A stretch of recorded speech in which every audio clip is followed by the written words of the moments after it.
This control ensures your organization knows exactly how to respond when an event becomes an incident. 5.25 talks about the difference between an event and an incident. So if you're not sure, go and check that out. But what does this control particularly require? Well, it states that the organization shall respond to information security incidents in accordance with the documented procedures. In plain language, it means don't wait to figure it out on the spot. You have to have a clear written plan that's ready to go at the moment something happens. But why is this important? Well, when crisis hits, whether that's a data breach, a ransomware attack, a major system failure, how your team responds can be different between recovery and disaster. Having a documented procedure helps your people think clearly under pressure, enables faster, more consistent responses, minimizes the damage, and ensures key decisions are made based on real information, not panic and assumptions. Remember, your response to an incident is just as important as preventing one in the first place. So what is the auditor going to be looking for in terms of ISO 27001?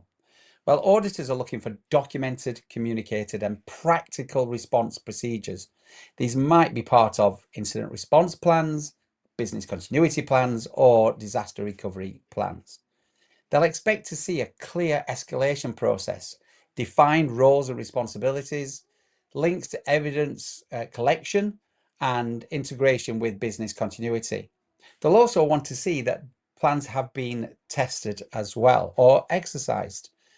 So what do you need to do? Well, once you've done your preparation, you need to have an incident response plan. This is the go-to document in a crisis. Keep it short, 2 or 3 pages at most. Focus on who's in charge, who to contact, what to assess, what actions to consider, and how to communicate internally and externally. Then build out your business continuity plans from there. These can be longer with more detail, but should focus again maintaining operations if key people, premises, or systems are lost, regardless of the cause. And this is the key point. Focus on the impact, not the cause. So you can plan for a loss of building, a loss of systems, a loss of people, a loss of suppliers, and that will cater for the vast majority of incidents that might occur, everything from fires and floods to pandemics through to ransomware attacks and scams. So don't build your BCP around causes like the cyber attack, the fire, the floods. Make them focused on the impacts. The why doesn't really matter in a crisis. It's the what now that does. So what questions do we get asked when we're asked about business continuity and incident response plans? Well, you don't need to have them separate. Quite often we get asked, do we have to have a separate IRP, incident response plan, and a separate BCP?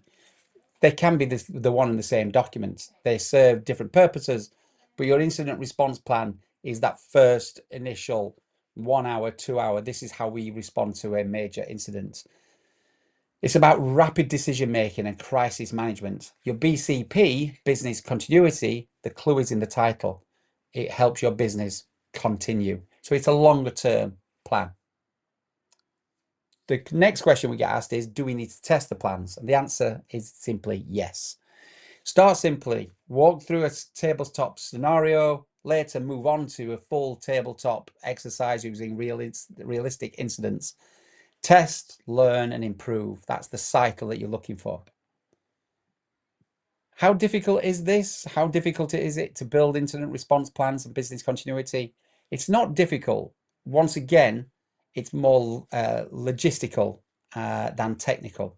But you do need to involve other people. You can't build incident response plans in a vacuum. You need to involve other people because HR are the only people that are going to know how HR will respond and what things they would need in a crisis. The IT team are the only ones who will know what IT need in a crisis and when an incident occurs. So you need to speak to them. So the final word on this is that plans don't need to be perfect. They need to be usable. A concise, realistic, well-communicated incident response plan is one of the most powerful tools that you can use or have within ISO 27001. When things go wrong, and unfortunately they will, it's not just your technology that gets tested, it's your leadership. You get this right, and you don't just survive an incident, you prove your organization's resilience and the trust that your clients have placed upon you. That's how important incident response can be. So there you are. That is Annex A Control 5.26, response to information security incidents. Good luck with it. Go and build your plans, and we'll see you on the next video. Until then, take care.